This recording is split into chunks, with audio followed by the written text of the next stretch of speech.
Let's start this week. So in this week, we're going to study sequence. We are going to start from sequence and series. So reason why we are doing this is to find a series solution of differential equation. So far, let me summarize what we've done so far.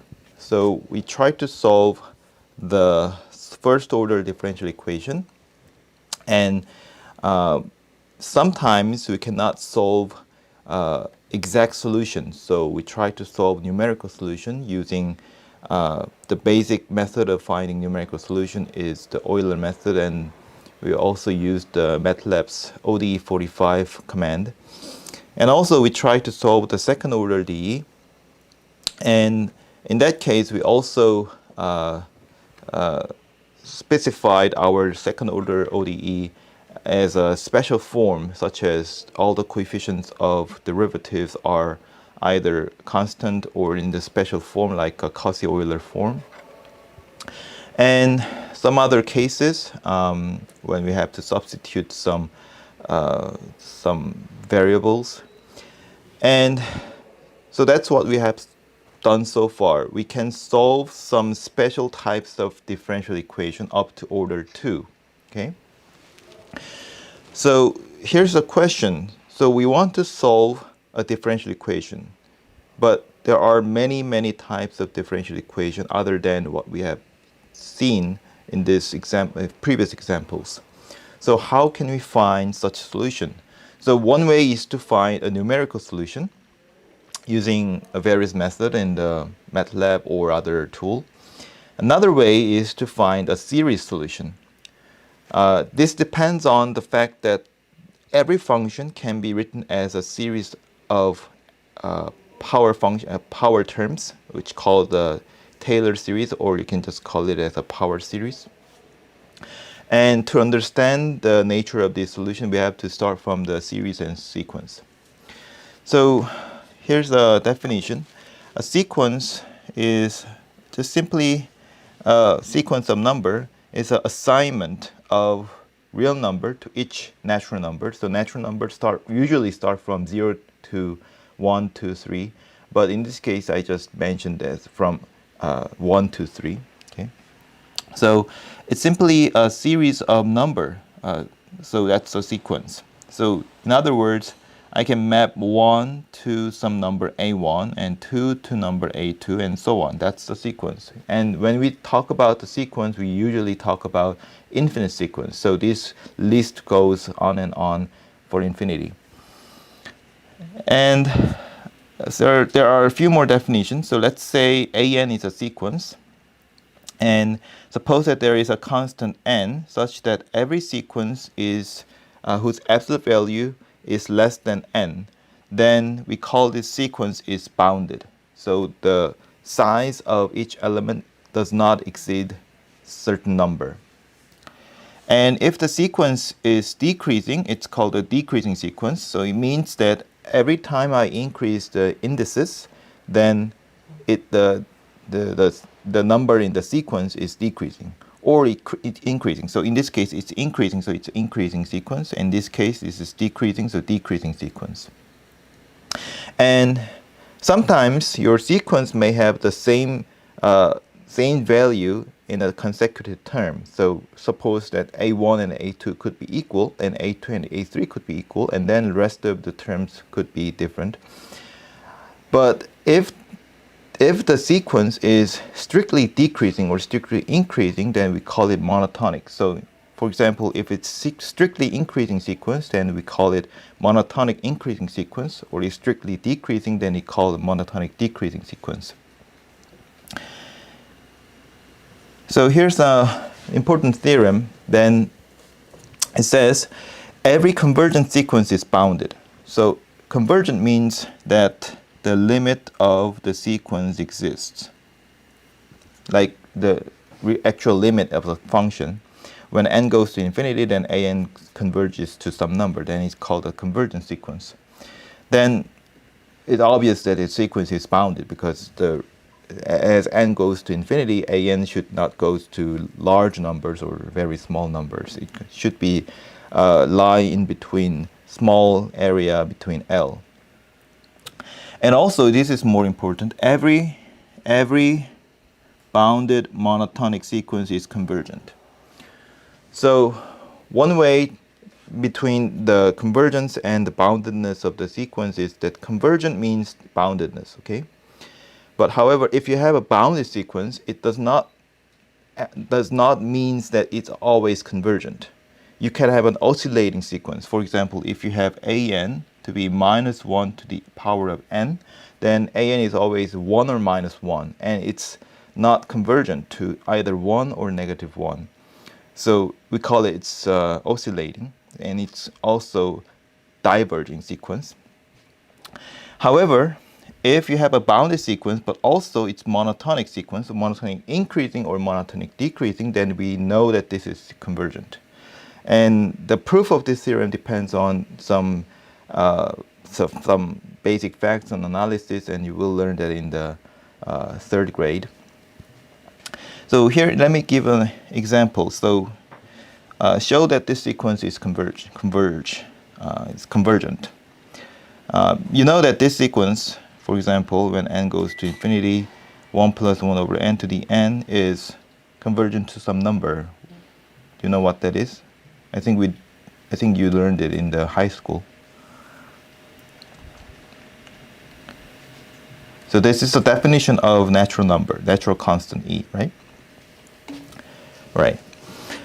So I'm not sure whether you proved this in high school or not, but let's prove this using the fact that the theorem, this sequence satisfies the condition of this theorem. So here's a situation that we have an is equals to 1 plus 1 over n to the n, and an plus 1 is 1 plus 1 over n plus 1 to the n plus 1. So I want that, so I'm not sure whether this is increasing or decreasing by simply looking at this formula. Okay, so I can just plug in some, the first few numbers to see whether this is monotonic increasing, monotonic decreasing. So when n is 1, then this is 1 plus 1 to the power of 1, this is 2. And n is 2, then this is 1 plus 1 over 2 to the power of 2, which is 9 over 4, right? And 9 over 4 is bigger than 2, which is bigger than a1, right? So I can guess that this sequence is monotonic increasing. So I want to prove that this inequality holds for every n. So let's try to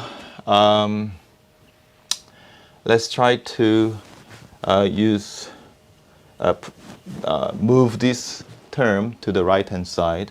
What I get is 1 is less than 1 plus 1 over n to the power of n, and here is 1 plus 1 over n plus 1 to the power of n plus 1. And let's try to combine the exponent here. So we have 1 plus 1 over n to the power of n, and here we have n plus 1 and n plus 2, and we have power of n plus 1. So let's put n here and then n plus 2, n plus 1 separately. And then let's combine these exponent. So we get n plus 1 squared and n plus 2 to the power of n.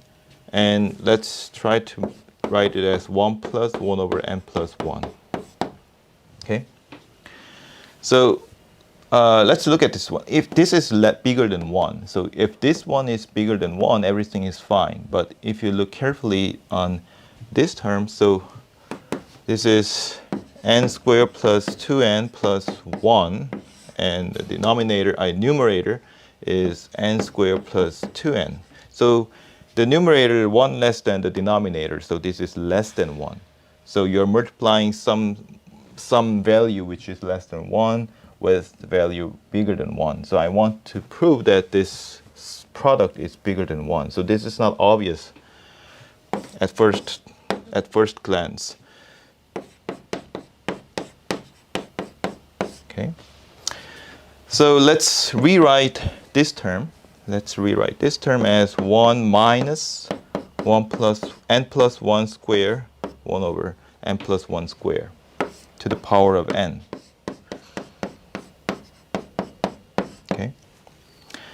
So so far this is obvious arithmetic, and I want to write a binomial expansion of this term. So you see, when you have a plus b to the power of n, then this is given by a to the n, n1, a m minus 1 times b, and until n of b to the power of n, right? So we do the same thing for this term. We have first 1 plus, first one is negative 1 over n plus 1 square plus n choose 2 of, here we have positive value, so 1 over n plus 2, 4 to the 4, and minus n choose 3, 1 over n plus 2, 6, and so on. And it doesn't go infinitely, so it goes to up to n plus 1 term here. And 1 plus 1 over n plus 1. So what I want to claim is that these term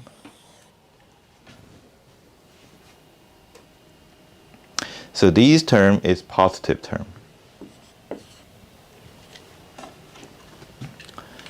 So these term, when n is large enough, this term is positive. So let's try to look at this.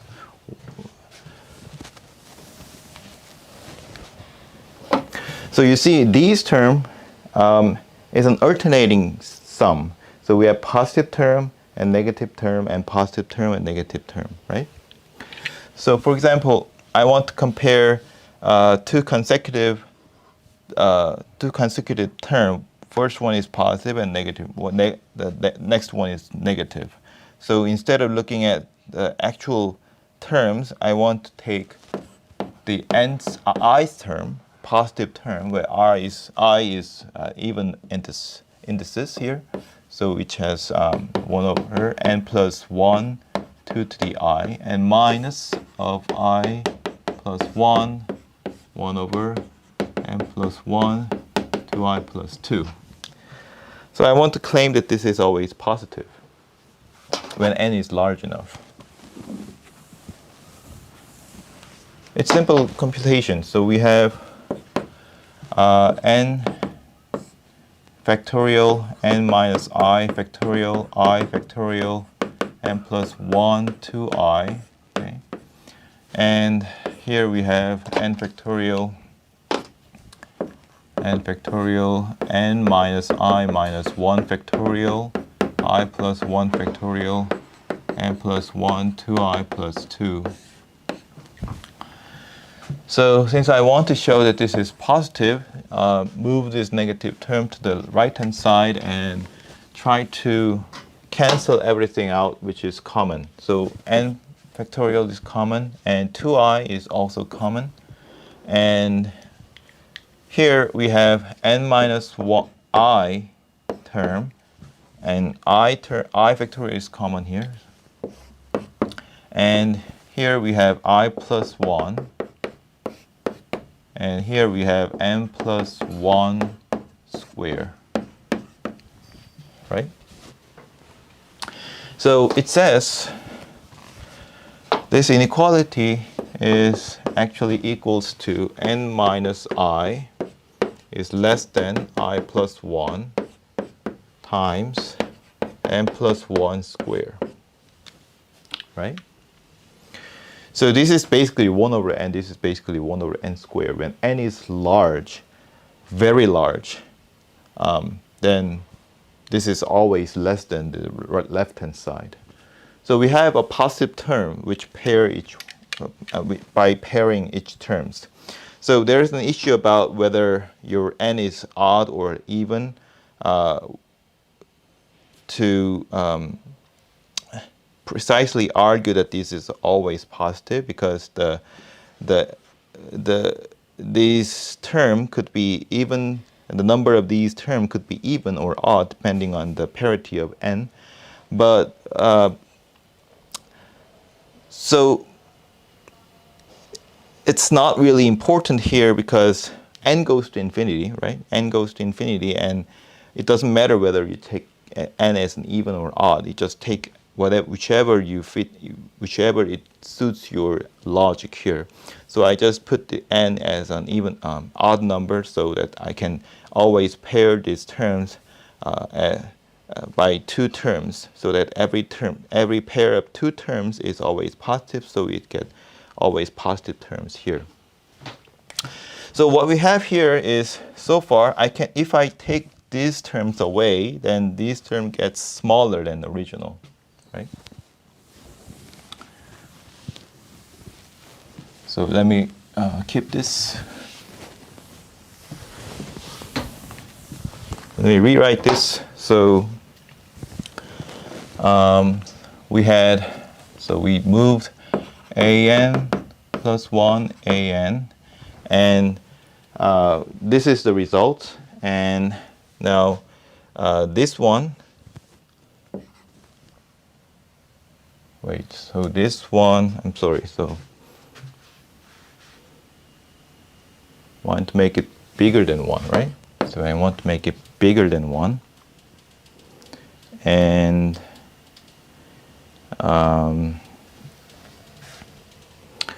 so if I take so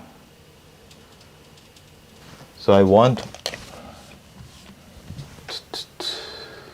oh sorry, so okay, so before I want to show that this is bigger than 1, but before then let's make it smaller. Okay, so let's if I take this away, then I have 1 minus 1 over n plus 1 square. Okay, and obviously this is bigger than this term, so we have inequality like this, and we keep this 1 plus 1 over n plus 1. Okay, so it's obvious that this ratio is bigger than this one. I also the conclusion is that I want to show that this term is bigger than 1. Therefore, this ratio is bigger than 1. So let's compute this. So this is n plus 1 square. And here we have n squared plus 2n. Okay. And then here we have n plus 1 and n plus 2. Okay. Now, let's combine the numerator and denominator. So if you write the denominator, it's n plus 1 to the cube. So therefore, it's n cubed 3n squared 3n plus 1. And here we have n cubed 3n plus, so square, 3n squared, because here we have 2n squared, and, oh, sorry, so this is 4n squared, sorry. N cubed and 2n squared, 2n squared, and 2n squared, so 4n squared. And then 4n, right?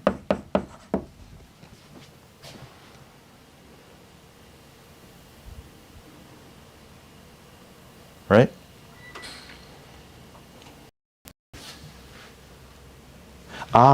Yeah. I'm sorry. So I forgot n choose 1 here. So we had n here. Okay. Yeah, I thought it was weird. This was not the result that I computed before. So we have n here. Sorry. Thank you for the correction. So we have n here, and this one is n plus 1, right? So we have n cubed 3n squared 3n plus 1. And here we have n cubed, and n squared and 2n squared, we have 3n squared, and n and 2n, so we have 3n. So far it's the same, but what we have is 2, right? So all the higher order terms are equal, but the last constant terms are different. So the numerator is 1 bigger than the denominator, therefore it's bigger than 1. So what we have shown is an plus 1 is bigger, this ratio is bigger than 1, so n plus 1 is bigger than an for every n. So it's monotonically increasing. There's no equality hold. So monotonically increasing sequence, and also this is bounded.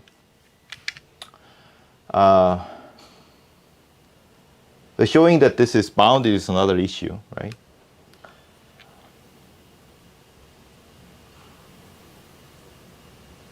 Frankly, I forgot how to show that this is bounded. You can easily look up for how to show this is bounded.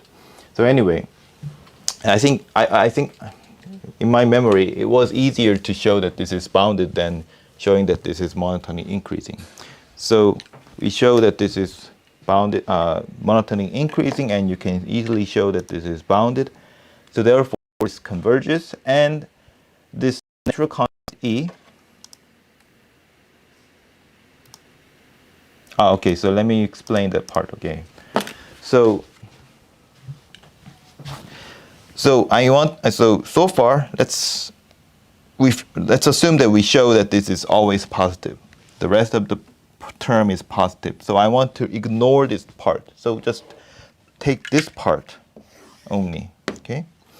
So then this part is obviously less than the entire term here, right? So that's how we get the negative, the inequality.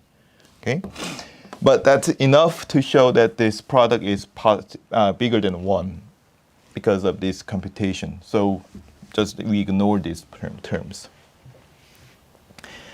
So this is by try and error. If you had a term after you omit this rest of the term, which results the product is actually less than 1, then you cannot conclude that this ratio is bigger than 1. So in that case, we have to include a few more terms, because if you include a few more terms, suppose that you include these terms and the next 2 terms, then it gets slightly bigger. Okay, you might need a slightly bigger terms than the original these 2 terms if your inequality does not hold. But luckily, having these 2 first terms is enough to show that this is bigger than 1, so we just finished here.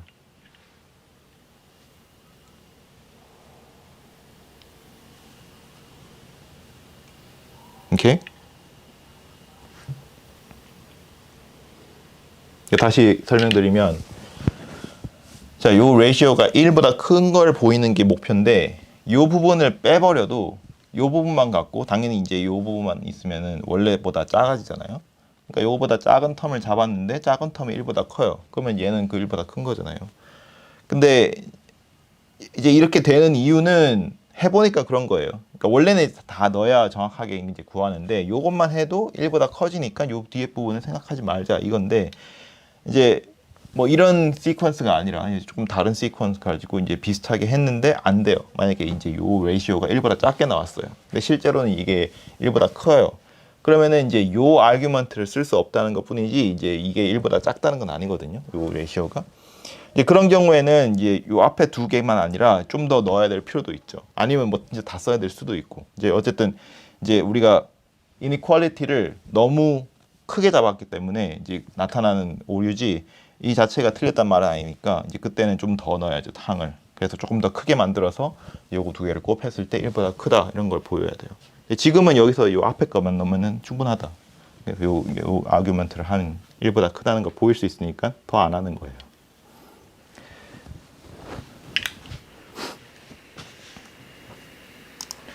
네, 생각해 보니까 지금 이제 바운디드도 얘기를 해야 되는데, 바운디드는 그렇게 어렵지 않았던 것 같아요. 제가 좀 기억이 바로 생각이 안 나서 그러는데 한번 찾아보고 기회 되면 또 말씀드릴게요. 아니면 쉽게 찾을 수 있어요, 인터넷에서.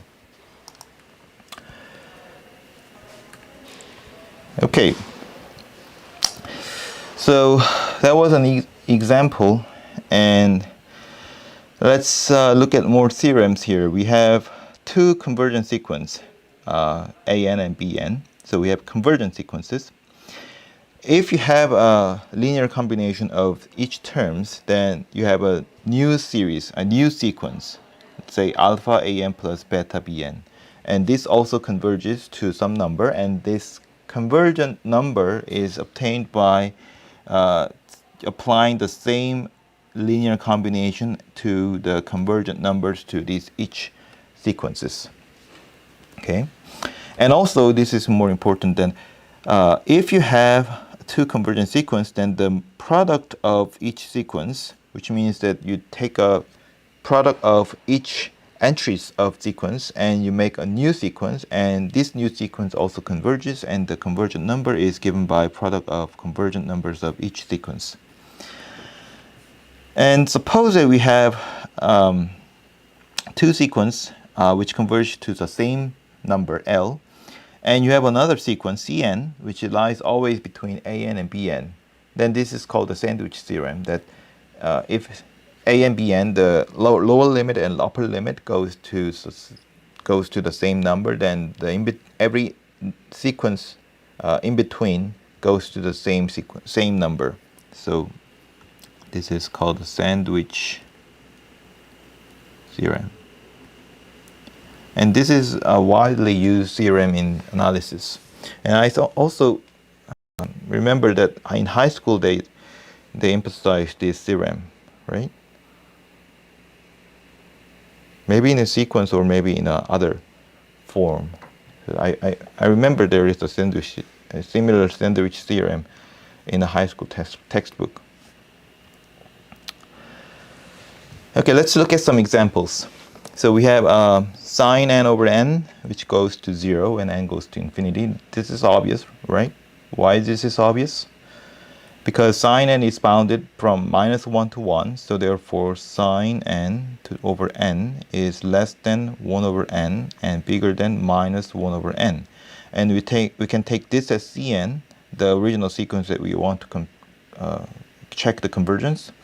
And this is Bn and this is An. So by the sandwich theorem, An goes to 0, Bn goes to 0, therefore Cn goes to 0. Now how about this one? So this is not really obvious because I didn't mention one more theorem which is also important. So let me write the theorem here. So here is a f, which is a function from R to R, or you can change your function from R positive to R, which is defined only on the positive side of the real number, which is continuous. Okay, and you have a sequence which is convergent. When n goes to infinity, an goes to L. Then you can make a new sequence by taking FAN. Okay, so this is a new sequence. Let's say it's Bn. Okay, and this also converges. It converges to FL.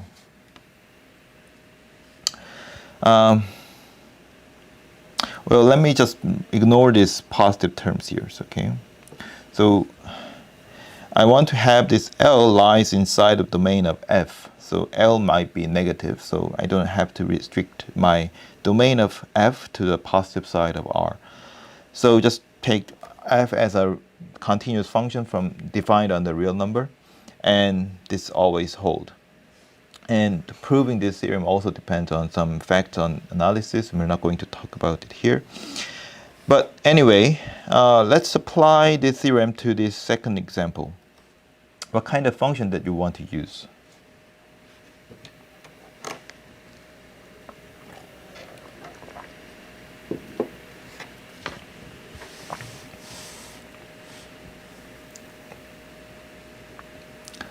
What kind of function f that we have to use to solve this limit of function sequence?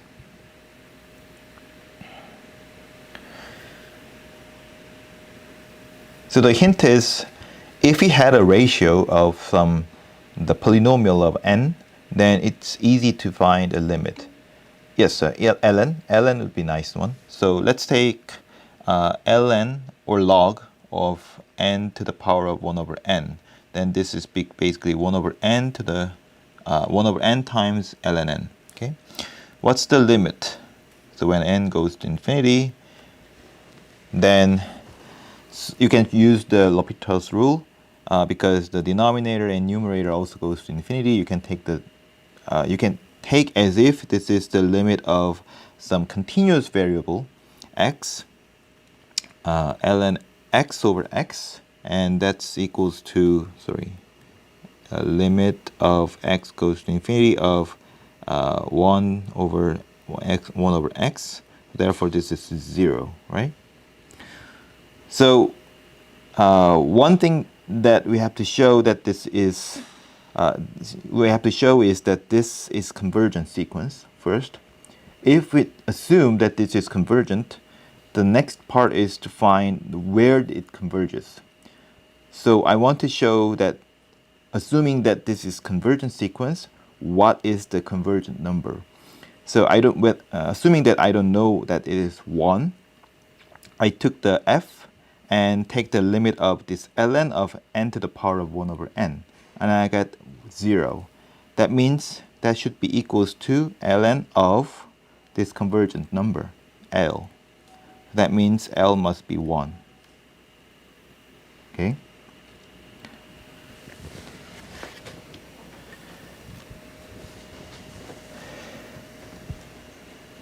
So let me rephrase again. So assuming that this sequence n to the power of 1 over n is convergent, I want to know what's the convergent number of this sequence using the log of logarithm function.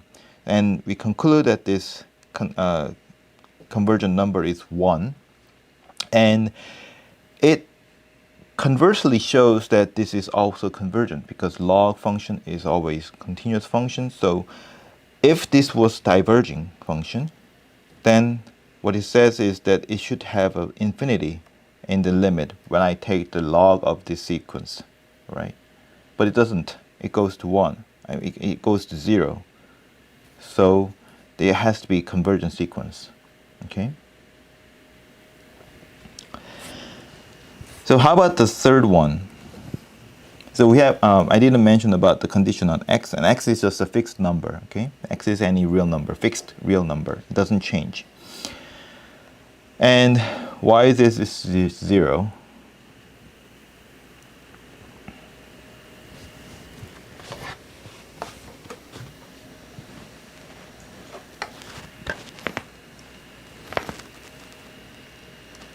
Why this is 0? How do we show that this is 0?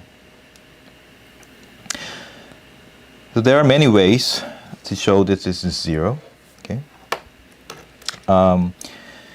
One way you can show why this is 0 is because if n is quite large, if n is very large, then we can assume that this n, x over n is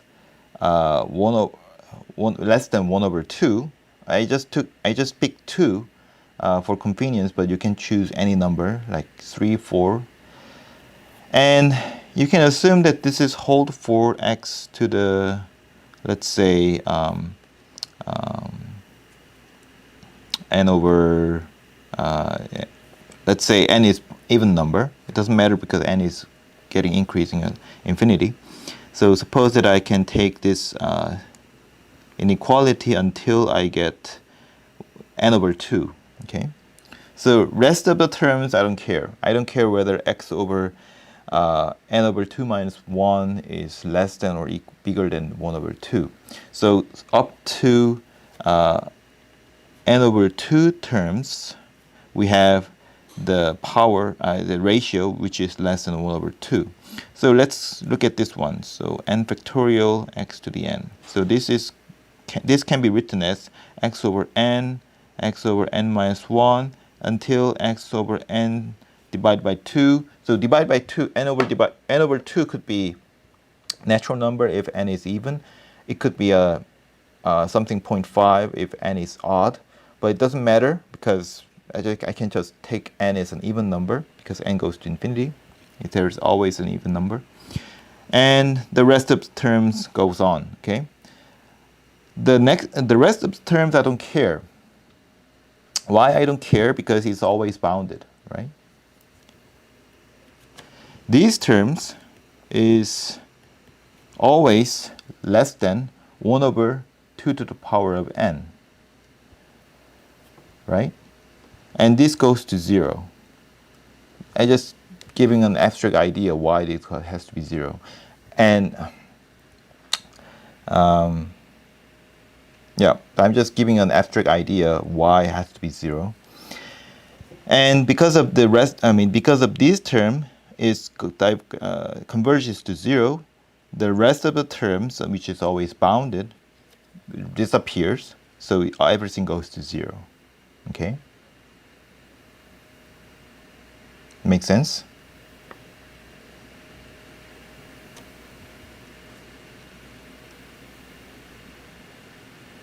Or, it's easier to make this one, easier to make this argument.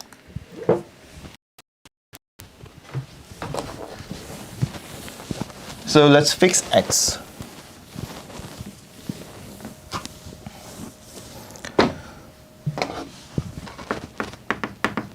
Let's fix x. Well, x is already fixed. And let's take n, which is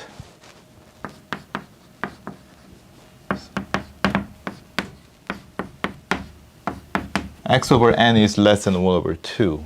Okay? So then we have x to the power of n factorial, which is x. And when n is quite large, then we have x over n minus 1. And we have x n, okay, and x n minus 1, and so on until x over 1. Okay. So we can separate our ratio as product of these two. So this one is always fixed. Okay. So x is fixed. So if I choose such n is also fixed. So this is always a fixed number. This is bounded. Okay. And how about this term? So I know that every ratio is less than 1 over 2 because of this, the setup we have. So this is always less than 1 over 2 to the power of n minus n plus 1. Right? So when n goes to infinity, this is fixed. This is just not even bounded. It's just a fixed number. Okay? But this term goes to 0. 0 times some fixed number, which is 0. Okay?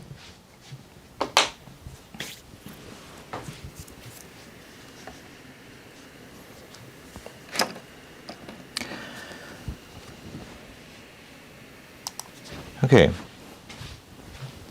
Let's look at the next 3 examples. So I want to show that the ratio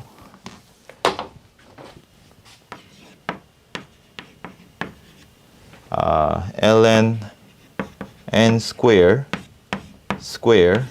over n is convergent or not. If it's convergent, I want to find its limit. How can we do this?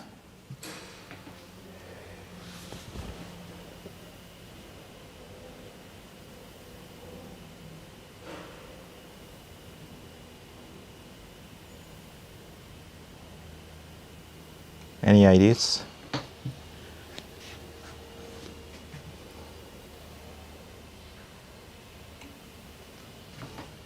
Right, L'Hopital's rule. Because it doesn't matter I choose n as a natural number or a real number, goes to infinity. So just take x to the infinity of ln x square and use the L'Hopital's rule because the numerator and denominator goes to infinity.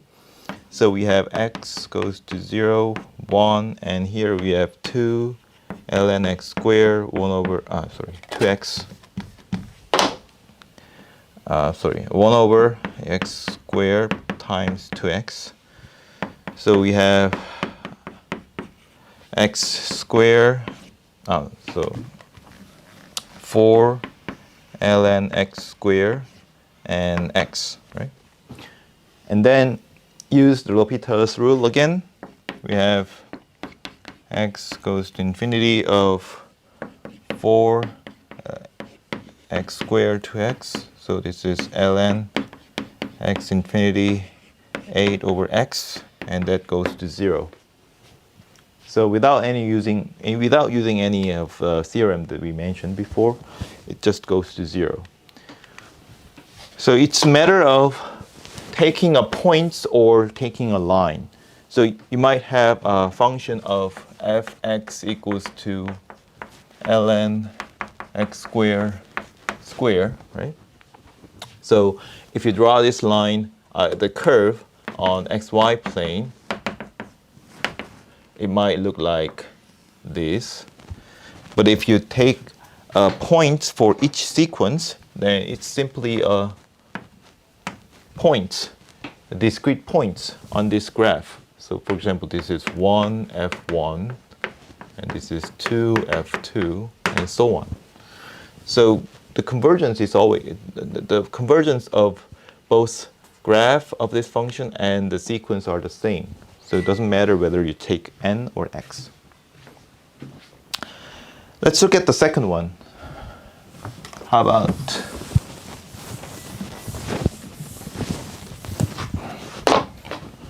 the limit of n to the power of 1 over n squared? It's similar to the number 2 in the previous examples, right?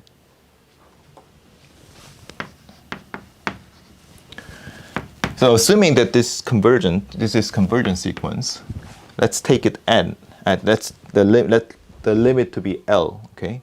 So if you manipulate your limit L using some suitable function, then you will, if it is convergent, then you will get some convergent limit. If it's not, then you will get a divergence. So let's take the function f of x as the same function we had in the previous example, logarithm, log of x. So when I say log, usually also in the MATLAB, log means the logarithm based by natural number e. So this is ln x. Okay. So you're not going to use the log based with 10 ever. So let's take f of n here, n to the power of 1 over n squared, and this is n squared log of n. And what happens when n goes to infinity?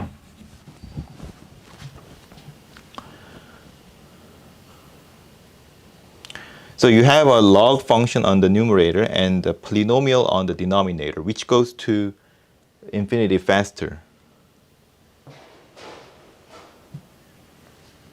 Which one goes to the infinity faster?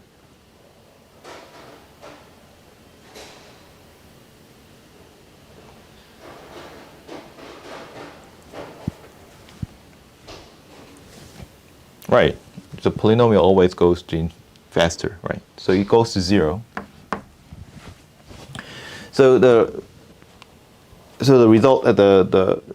result this new sequence goes to 0. That means this is what?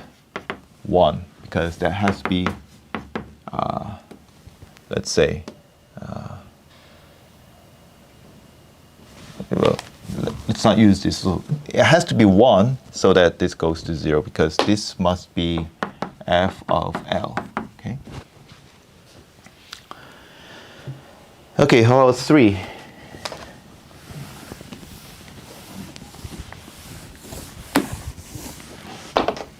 I think this is a standard problem in high school, right? Power of n. How do you compute this? It's something related to natural number, right? So we have n goes to infinity, and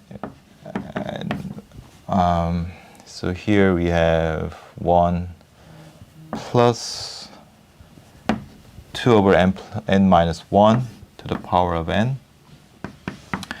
And when n goes to infinity, it doesn't matter when n goes to infinity or n minus 1 goes to infinity, but what matters is the 2.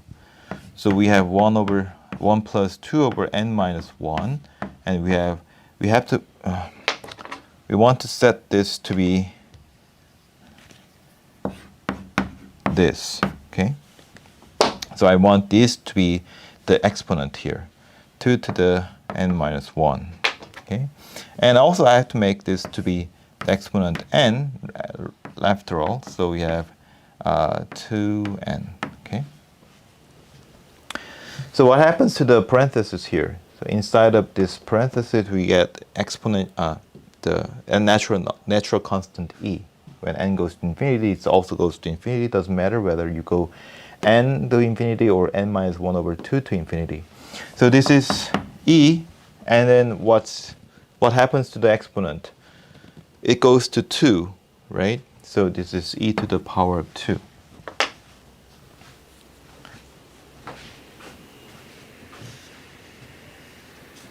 Okay.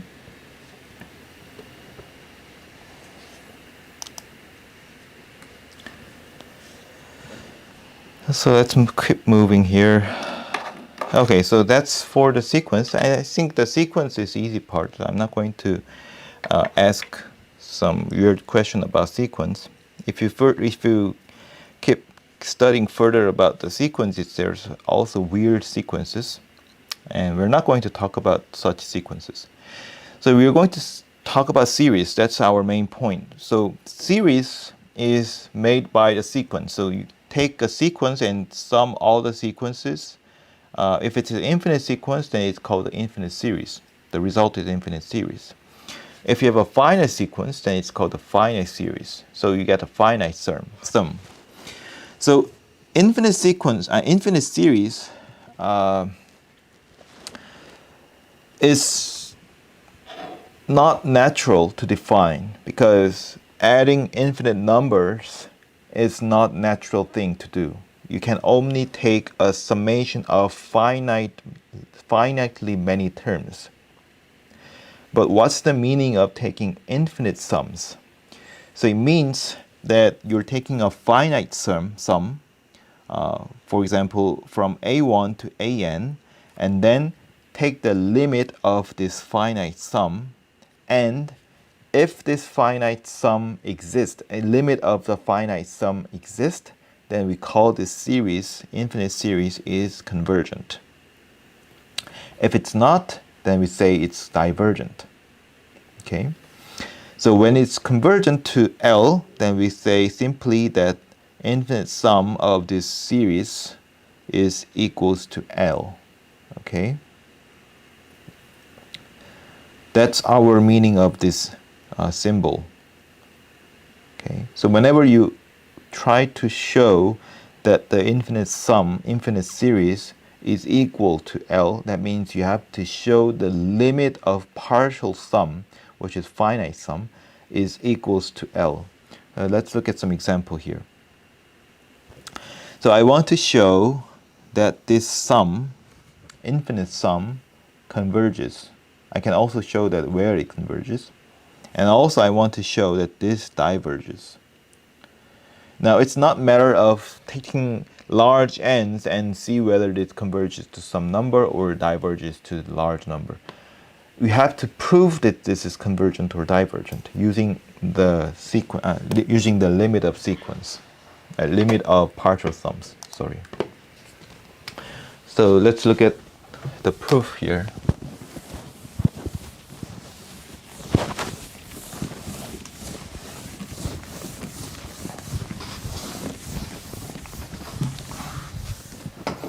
If anything is not clear, please ask anytime, okay? Even after I pass that material.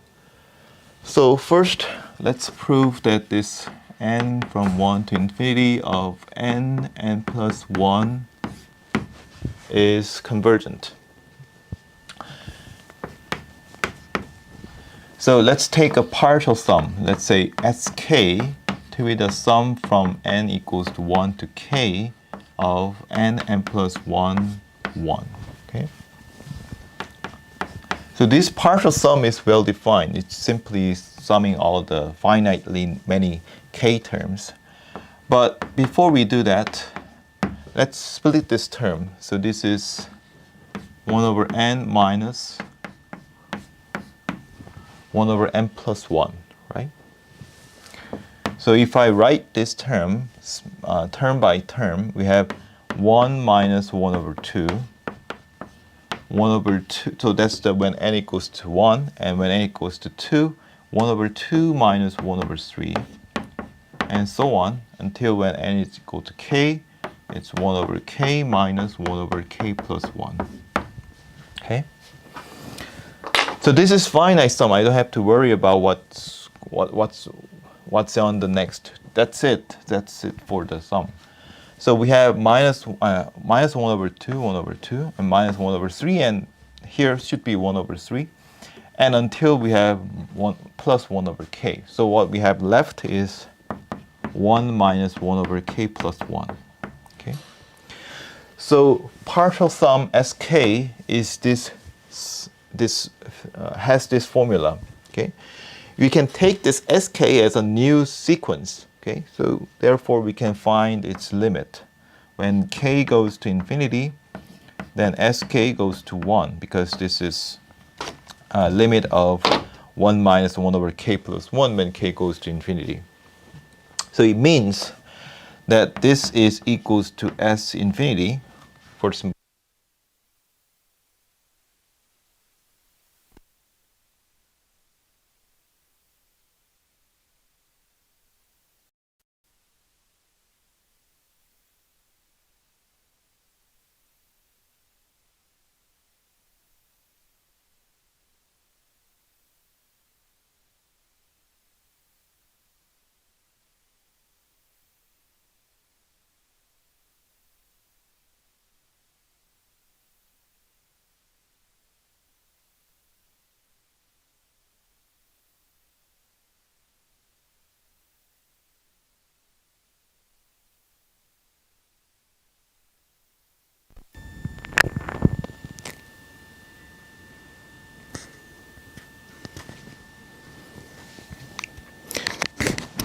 지금 다시 들리죠? 요게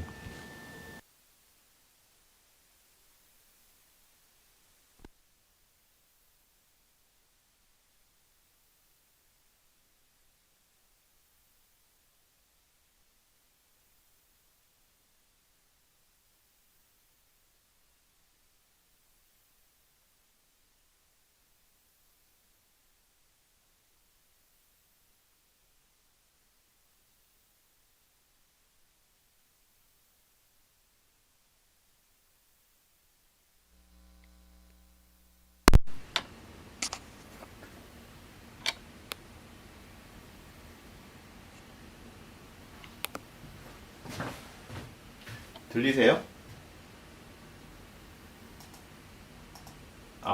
들리세요? 아까보다 조금 좋지는 않죠? 제가 핀 마이크가 아니라 가지고 지금은 제 카메라 마이크라 가지고 조금 이게 약간 공간감이 있을 텐데 소리가 작으면 좀 더 볼륨을 올릴게요. 어때요?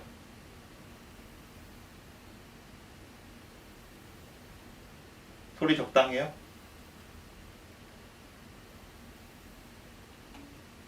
네, 그럼 그냥 일단 이렇게 할게요. 충전을 시켰는데 잘 안 됐나 봐요. So the next one, we want to show that this series n from 1 to infinity diverges. So it means that the partial sum, we want to show that this partial sum has the limit is does not exist.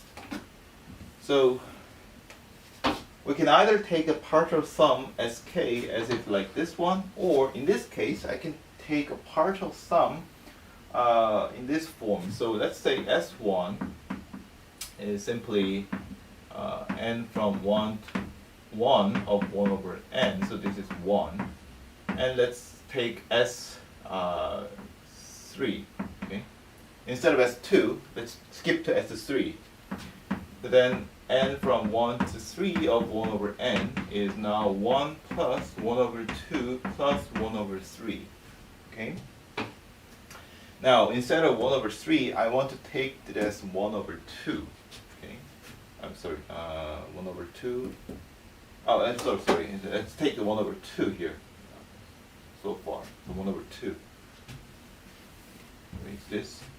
1 over 2.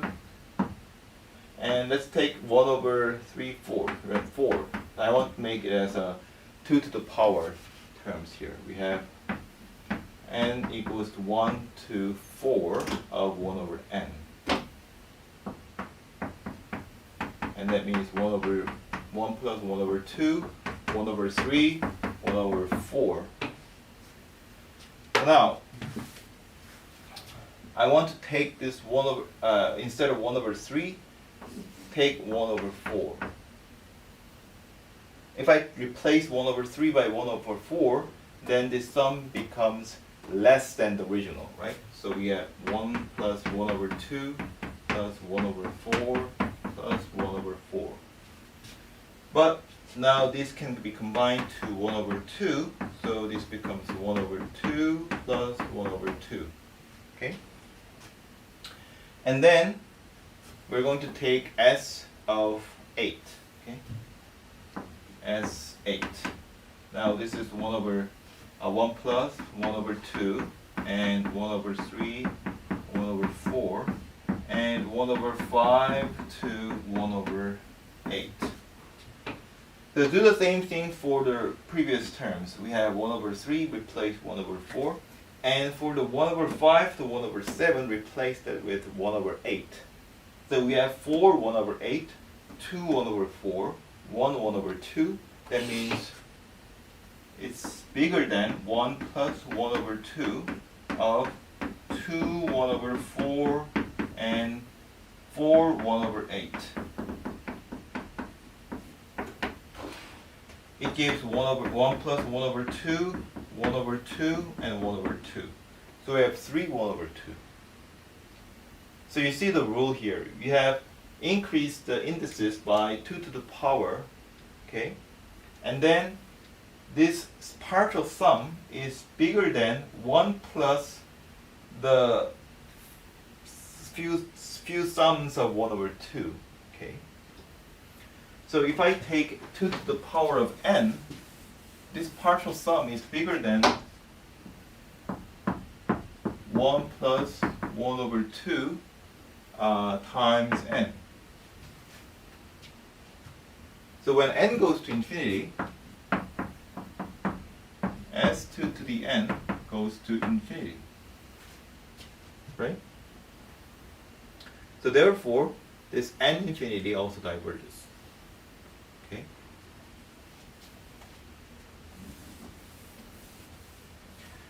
So this kind of technique is very common in analysis.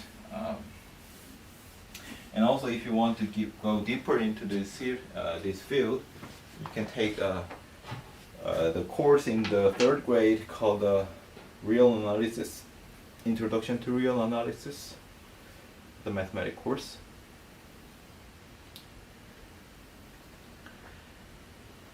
Okay, let's let's look at some remark here.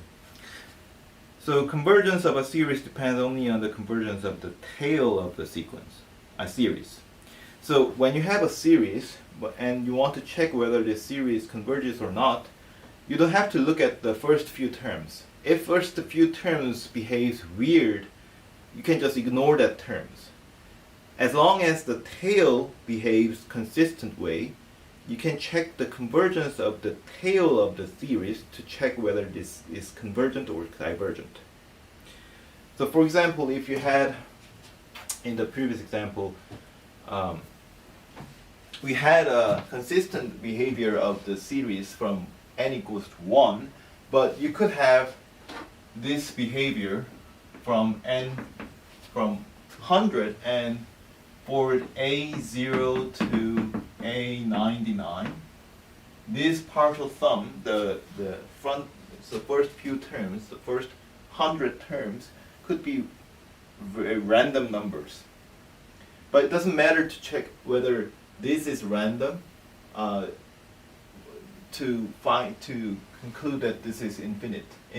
This goes to diverge. This diverges to infinity, because it only matters on the tail of the terms, because it's always finite.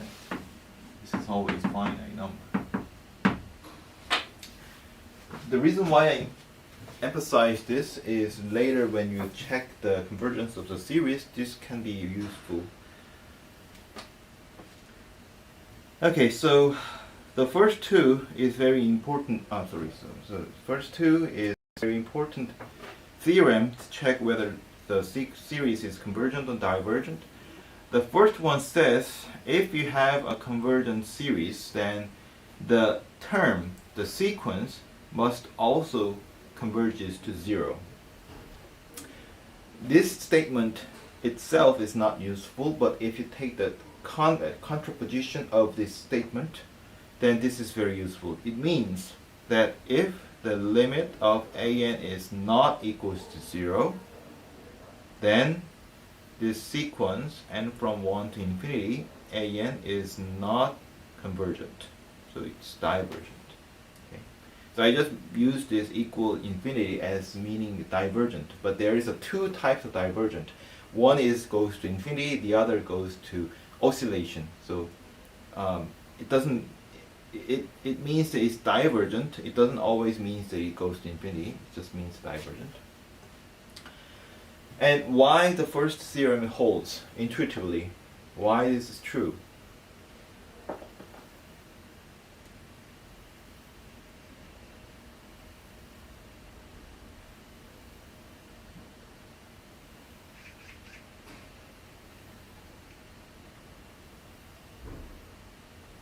It's quite obvious, because if it's not goes to 0, then you're adding a finite number infinitely many times. Adding a finite number infinitely many times will accumulate to infinity, right? Even if you're accumulating small numbers, if it's away from 0, then it will accumulate to infinity. So it's obvious. How about the second one? So if you have an absolute value sequence and take the series of that absolute value of the sequence, if it's converged, then the original series also converge. Okay, so it needs a little bit of rigorous argument to show this is true.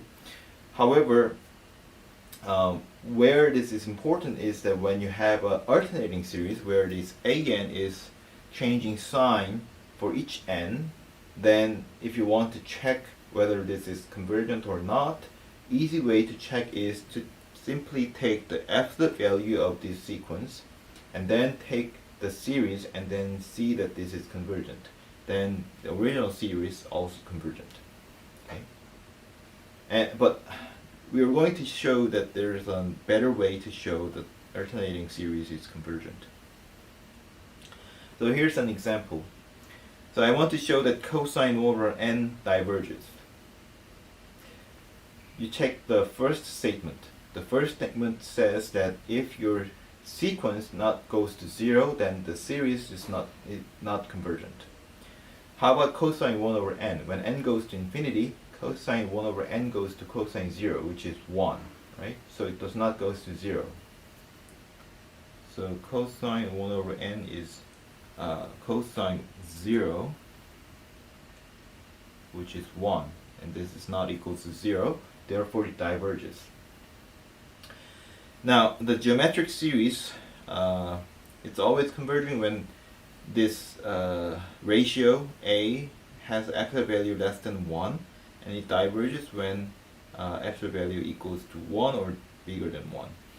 So I think you already know this, so I don't want to explain this again, but let me simply emphasize again that a is, when absolute value of a is equal to 1, there are two possibilities when n is positive 1 or negative 1. When it's positive 1, you're accumulating all the terms, so it goes to diverge to infinity. When a is minus 1, it's an alternating series. Okay? So you're oscillating. The result is oscillation, so it's not convergent. Let's look at this one. So this is not a formula. You can derive this equality easily. But at first glance, it seems weird to have this formula.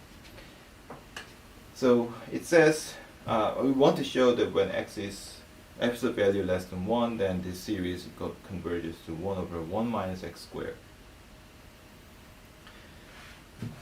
Let's try to use the definition here.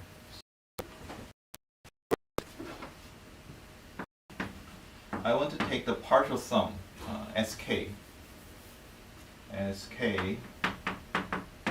of n from 1 to k of n times x to the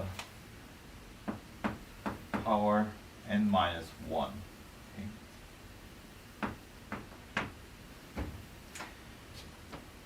You see the rule here, when n times x to the power n minus 1, it seems like it's the result of some derivative, right?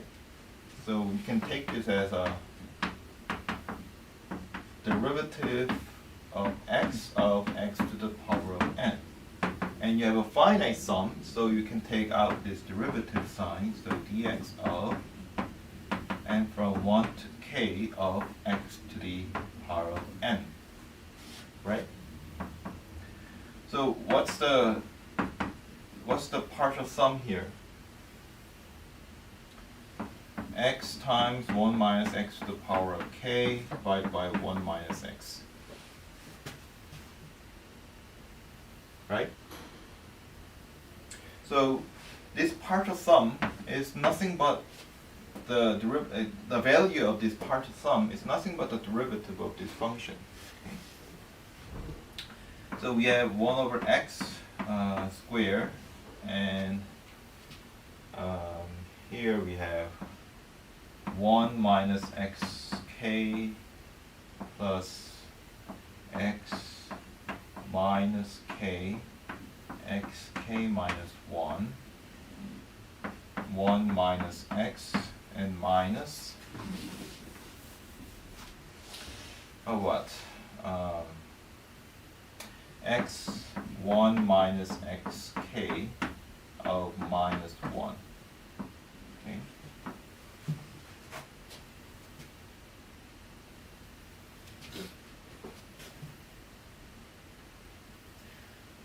So you could choose your x as a constant number, but if you choose this as a variable, then there we always find out the limit here, the sum here. So and then let's take a limit.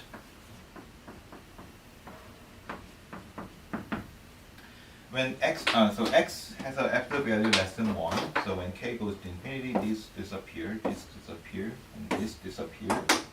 So we have 1 minus x squared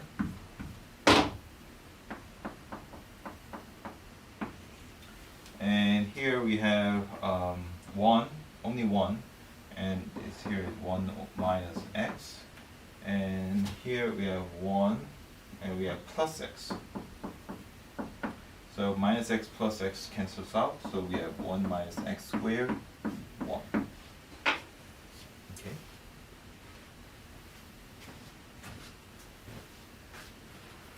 So this kind of technique will be used often later when we study about series solution of differential equation. So everything is fine. I hope everything is fine up till now. So here's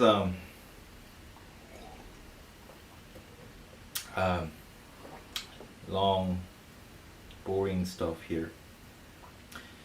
So I was thinking whether I should put this in the slide or not, or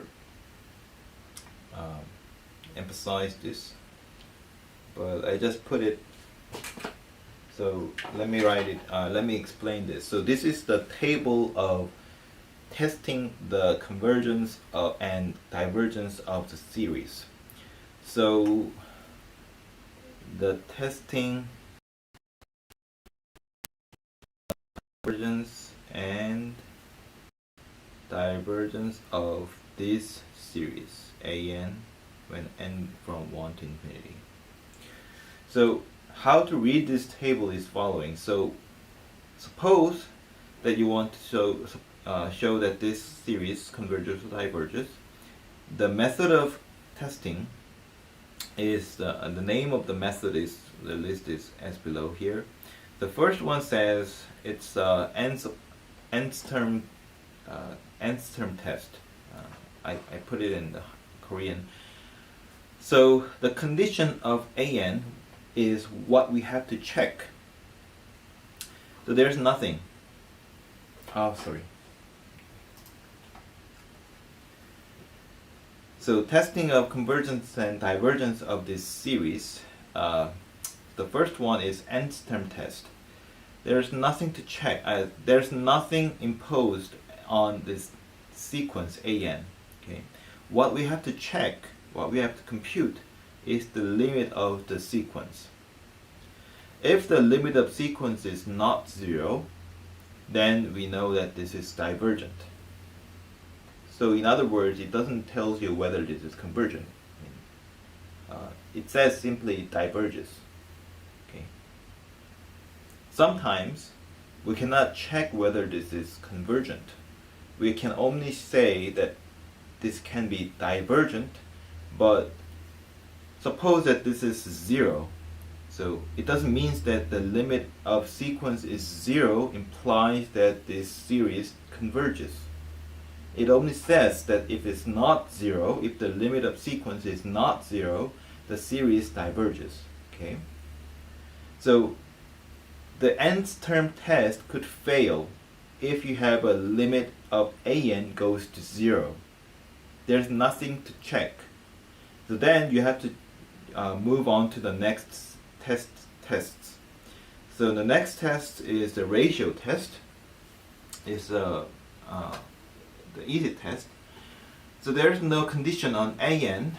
Okay, you can apply this test to any series. What you have to check is the limit of this ratio, absolute value of the ratio. This absolute value is important. So you take the absolute value of an plus 1 over an and say that this is r. Okay, if r is bigger than 1, then this is diverging. If r is less than 1, so r is always positive because we take the absolute value, then this series is always convergent. If r is 1, we don't know whether this series converge or diverge. Okay, so ratio test also could fail. Okay, then we have to move on to the root test. So root tests has a condition that this sequence is always positive or 0. So what we have to check is the root, nth root of each sequence. And let's say this is rho. If rho is bigger than 1, then this series diverges, and if it's less than 1, then series converges. And if the rho is equals to 0 again, then we don't know whether this series converge or diverge by this method. And the list goes on. So we can use the geometric series test and power series test and so on. And list also goes on to the next slide. We have a limit comparison test, and we have the comparison test, and we have an alternating series test, and we also have a integral test. Let's look at the example. Okay. So look at let's look at this one. Okay. So look at this one. Ratio test. Let me put that in the blackboard.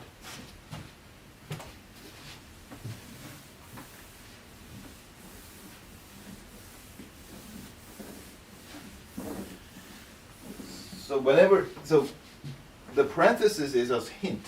Okay, so usually you're just given by a series and have to check whether this is convergent or divergent using the list of the tests of sequence of test of divergence and convergence. So in this case, we have simply given by n from 1 to infinity of 2n factorial n factorial square. So first take nth term test. Take the limit of n goes to infinity, n factorial square 2n factorial.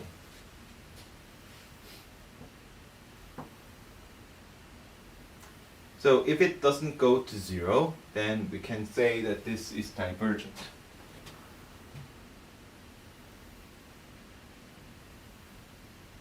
How about this one?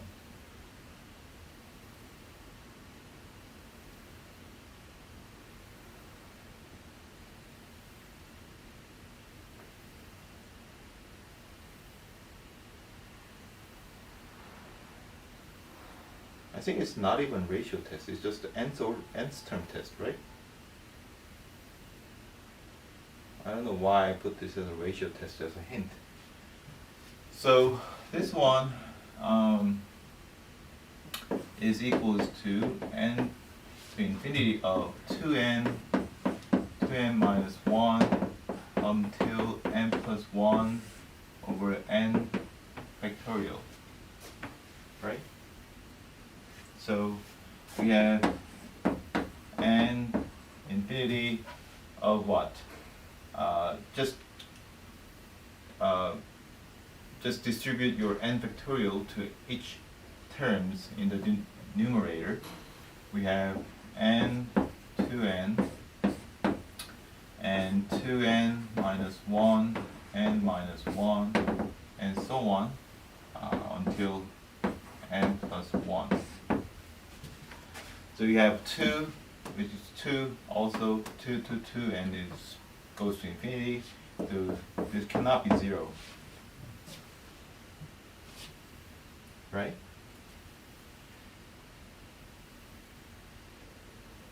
But let's apply the ratio test anyway. Okay.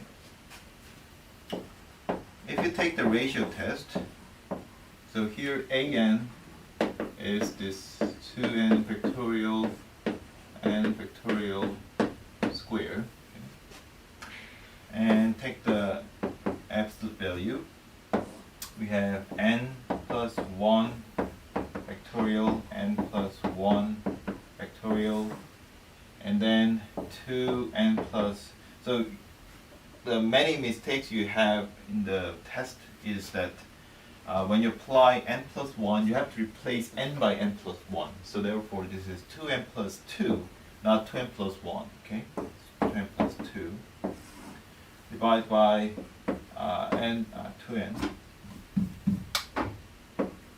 2n factorial n factorial n factorial. So we have n plus 1, 2 n plus 1s. And here we have 2n plus 2, 2n plus 1. Okay. So what's the limit? It's 4, right? You have a higher order term, highest order term is n squared and n squared. Here we have a coefficient 4, here we have a coefficient 1, so this is 4. So this serves as r, and r is bigger than 1. So therefore, by ratio test, it also diverges. But also you can simply look at the nth term test, and this also diverges. So look at another one. Let's look at the root test in the next equation, next example.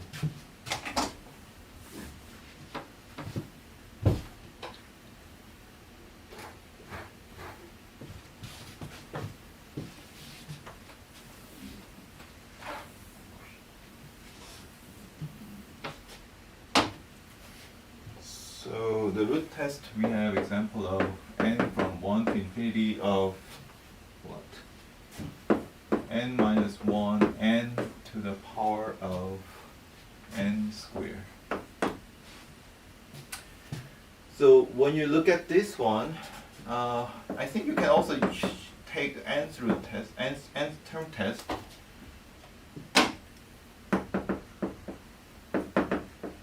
Because you can simply compute this ratio 1 minus 1 over n to the power of n squared. I think you get what? I think you can get some value. I think it goes to infinity anyway. So you can use the nth term test, or you can just simply use the root test, because other tests may not work. Root test uses nth root, so when you take the nth root, you get the n squared reduced to n, so it's easy to compute the limit. So nth root test computes the nth root of this term. First of all, when you take the nth root test, you have to check whether this sequence is positive number. It is positive number because if n is large, when n is 0, it's 0, but doesn't matter, 0 is okay. But when n is bigger than 1, it's always positive number to the power of some natural number. So you get n goes to infinity, n minus 1 to the power of n. Okay. So what's the result? It's simply the result that we computed before, 1 minus 1 over n, and let's take minus n here, and then take the minus 1. Okay.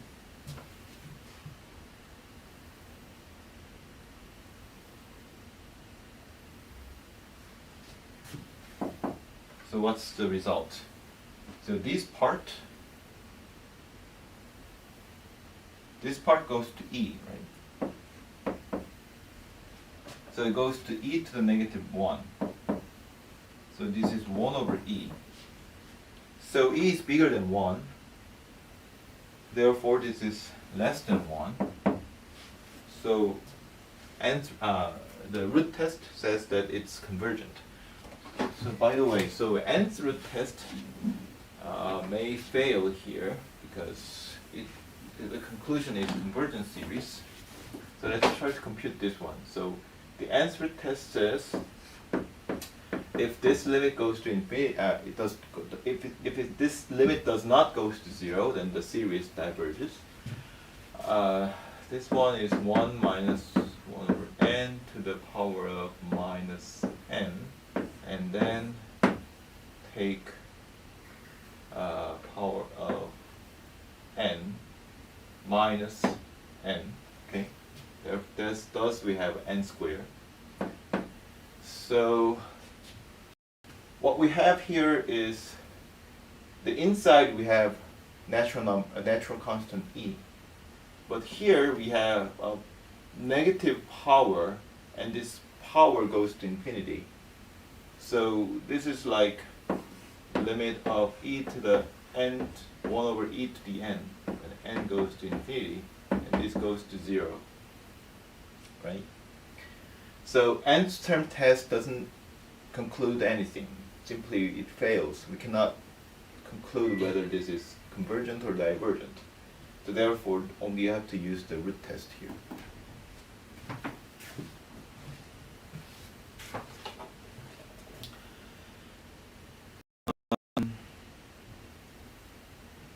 Okay, so ratio test. So let's look at this one. Let's look at the second one.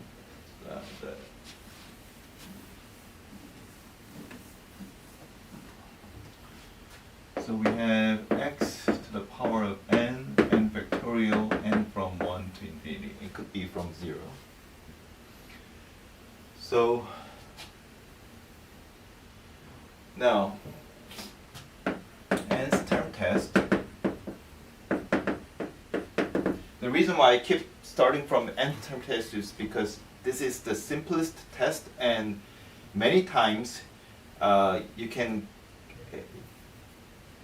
decide whether this sequence diverges by looking at the nth term test.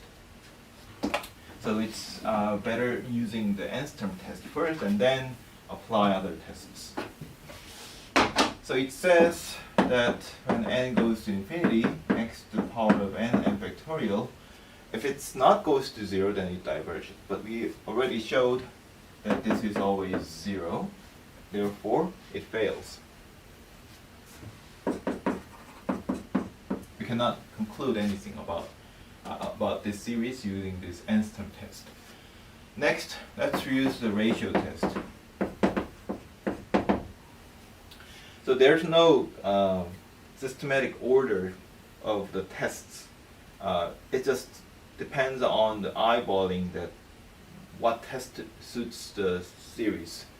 So I saw this has a factorial. So usually when you have a factorial in the sequence, the ratio test works. So I use the ratio test. Usually works when the sequence has factorial. So let's look at the limit of n goes to infinity of n plus 1, which is n plus 1 factorial, x to the power of n plus 1, and x to the n of n factorial. This is limit of n goes to infinity of x over n plus 1 factorial, absolute value. Regardless of what value of x is, this always goes to 0. And this is r. So r is either positive number or 0. It cannot be negative, but as long as it's less than 1, we conclude that the series always converge. And 0 is less than 1, obviously. Therefore, this is always convergent. Okay?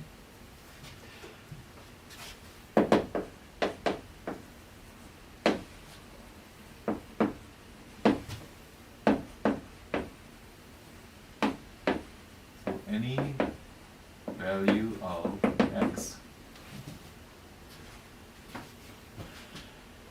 So what about the others? So let's look at the first one, so comparison test. So let's look at the third one. I want to leave the comparison test to the last. So third one says I want to use the limit comparison test, but try to look at other tests and see all the other tests fails. So we have wait. So square root.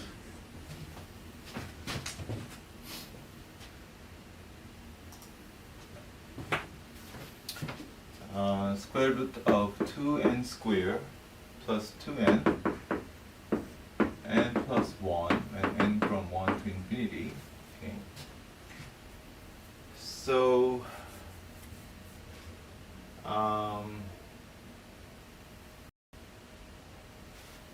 is it right?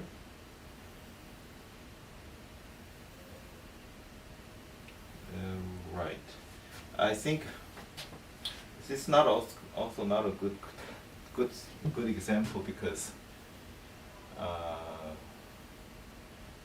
so this is the example in the slide, but this is determined by the nth term test, right? By the nth term test, it doesn't go to 0, so it's easy to conclude that this is divergent. So I want to change a little bit, but let's just conclude for here that the nth term test says 2n squared plus 2n to the n plus 1. This is equals to. So when you have a polynomial, then you can choose when n goes to infinity, you can choose the dominating term, the highest order term, which is 2n squared in the denominator and n here, So we have n and square root of 2n squared. So this is n, square root of 2n. So we have 1 over square root of 2, which is not 0. So therefore it diverges. So let's change a little bit. It's 2 to the n cubed plus 2n, n plus 1. Okay. So then nth term test fails.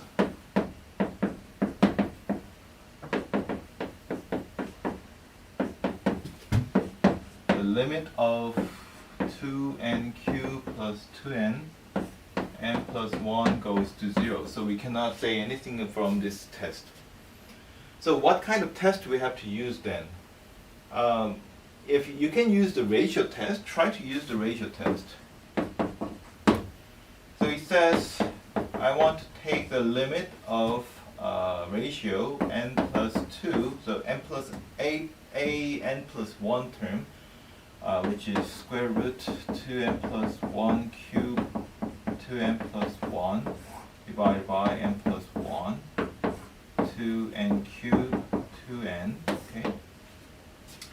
If this goes to some finite number which is less than 1, it converges, bigger than 1, it diverges. But use the same technique we used here. When n goes to infinity, just take the dominating term for every term here. So dominating term for n plus 2 is n, okay? Dominating term for this term is the highest order term, which is 2 times n cubed, right? All the other terms has lesser exponent. So we have square root of 2 to the power of n, n to the cube. So and then here is also n, the highest order, and this is also highest order. And it's 1, right? So ratio test says if the ratio goes to 1, then we cannot say anything. This test fails. And same for the root test. And even, I mean, if you apply the root test, it's even harder to check whether this is what the limit is. And the limit also goes to 1 anyway. So we are going to use the limit comparison test. So go back to the limit comparison test and then let me explain what that is.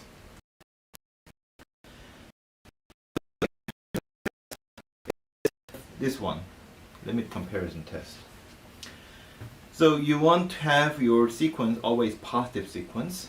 What you have to check is a ratio of an and bn, and bn is a new sequence, okay?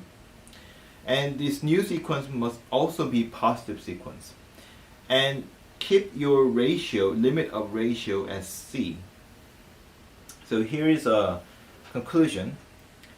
If your c is positive and if b is convergent, then a is convergent.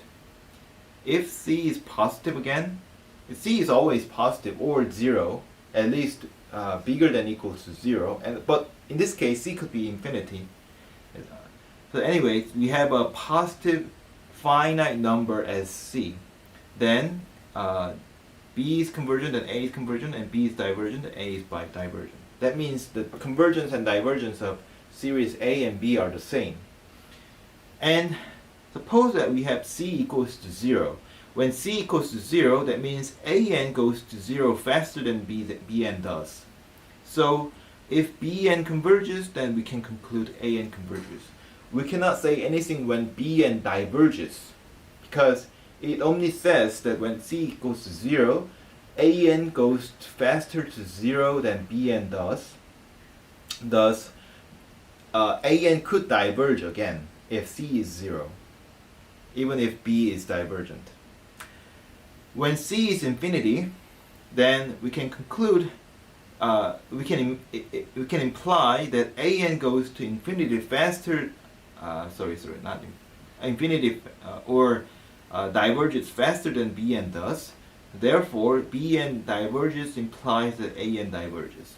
So it seems a little bit complicated, but it's not really complicated if you imagine what happens in between the series and sequence.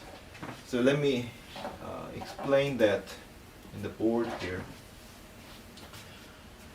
So here's a series AN, and here's a series BN.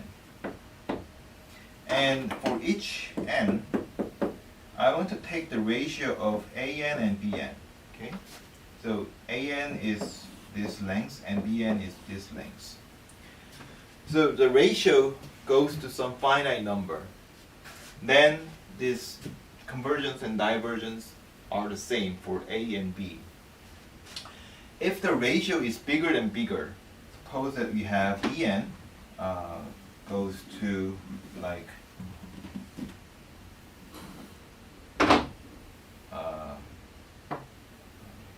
so BN, oh, so I'm sorry, so BN is in the denominator. So let's take it as a BN here. Okay, so AN is like this one. AN like this one. So you see, it looks like AN does not go to 0, but I'm assuming that AN and BN both goes to 0. Otherwise, then I don't have to use the limit comparison test. The nth term test concludes that this series diverges. So I'm looking at the closed picture around 0, around the x-axis. So I'm exaggerating this picture around the x-axis. Okay. So here's a picture. So if the ratio of AN and BN goes to infinity, that means it was finite at beginning, but when we keep moving along this x-axis, this ratio is increasing. The difference between the size of AN and BN is quite different, so that the ratio goes to infinity. That means if the series BN converges, that means if I diverges, that means if I take the size, take the sum of this series equal to the sum of all the areas of rectangle whose length is 1 and the height is equals to the size as the series Bn, then this diverges, right? I'm assuming that this series is diverging. Then obviously this larger sequence, larger series must be also divergent, because the larger series is the sum of all the rectangles around here, right? Which is larger than the sum of all the rectangles below in this graph. So that's why we have a infinite ratio, the C equals infinite, then B diverges, then AN diverges. And if you revert this picture so that the ratio is opposite now, then we have Bn and An here, then the ratio gets quite large. Now the ratio was similar in the beginning, but when n goes to large, then the ratio between A and B goes to 0. Then if series B converges, if the area of the rectangle, sum of the area of the rectangle here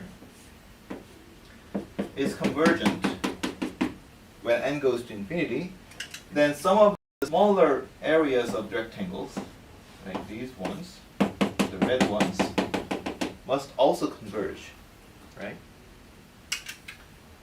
And that's the idea of the limit comparison test. And apply the limit comparison test here by choosing suitable Bn. So the technique of using limit comparison test is choosing a well-known sequence to compare with this original sequence. So this is An, and usually the technique of finding well-known Bn is to get rid of all the non-dominating terms. So get rid of these terms, get rid of these terms, and take this term, the rest of the remaining terms simplified, so that I get Bn equals to square root of, this is 3 over 2, so divide this is 1 over 2. So let's choose Bn as 1 over square root of 2 times n to the 1 over 2. Now, what's the limit? So first, what's the condition? Bn must be positive, and also An is positive, so the conditions are satisfied. What we have to do is take the limit of Bn and An. You don't need to take the absolute value sign because we assume that A and Bn are positive. So simply take the limit of ratio.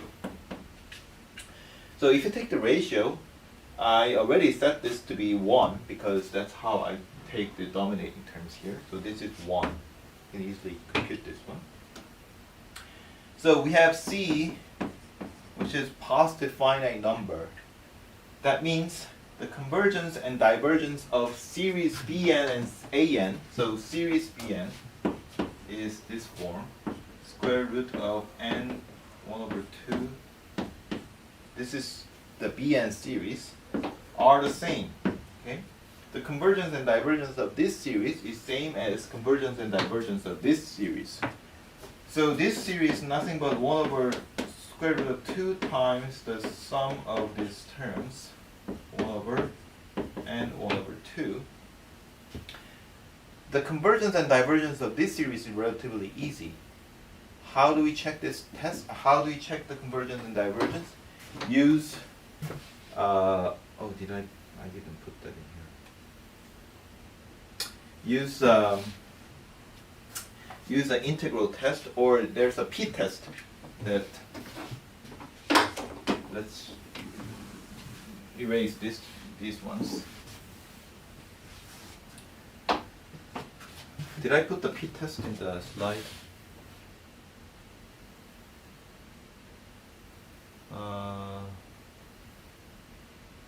Sorry, I didn't put the p-test here, but let me mention here. So p-test is that 1 over n to the power of p, when n goes to 1 to infinity, diverges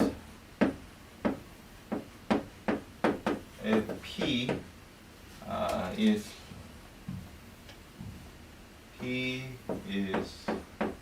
between 0 and 1, and also including 1, and it converges if p is bigger than 1. I didn't put the p-test in the table because p-test follows from the integral test. I think we have to do that in the next time. And, however, so this one has p equals to 1 over 2. Okay? So p is less than 1. Therefore, this series always diverge. So therefore, this original series diverge. Okay? By limit test. So we have a couple of tests here. So we use p-test, or you can use the integral test, and also use the limit comparison test to conclude that this series diverges. This series diverges because of the nth term test, but this series fails. This series, the other term, this nth term test and ratio test all fails. You have to use the limit comparison test. And usually, if every test fails, then you have to use the comparison test. And comparison test is a little bit of a state of art. You have to use very nice the very nice sequence to compare with. And I don't want to go deeper into that stuff, but we have out of time, so next time we're going to finish off the other examples that we didn't do this today, and also I'm going to mention about the p-test using the integral test, and also there's a alternating series test. I didn't mention that. There's one more example that I didn't.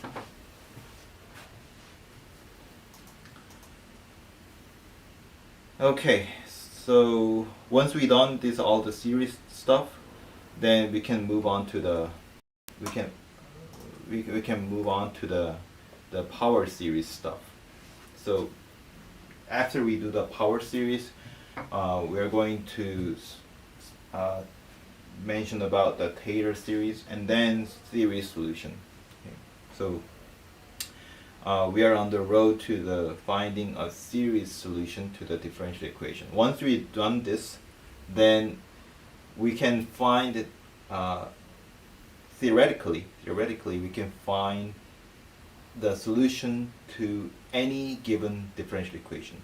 So far we can only find the exact solution for special type of differential equation, but once we know the series solution and how to find the series solution using this power series method, we can find the exact solution for any type of differential equation. So we have lots of tools by then. So I don't think we have time for the MATLAB today. So we're going to do the MATLAB on Thursday. And thank you for listening. If you have any question, please ask after the class. And see you on Thursday.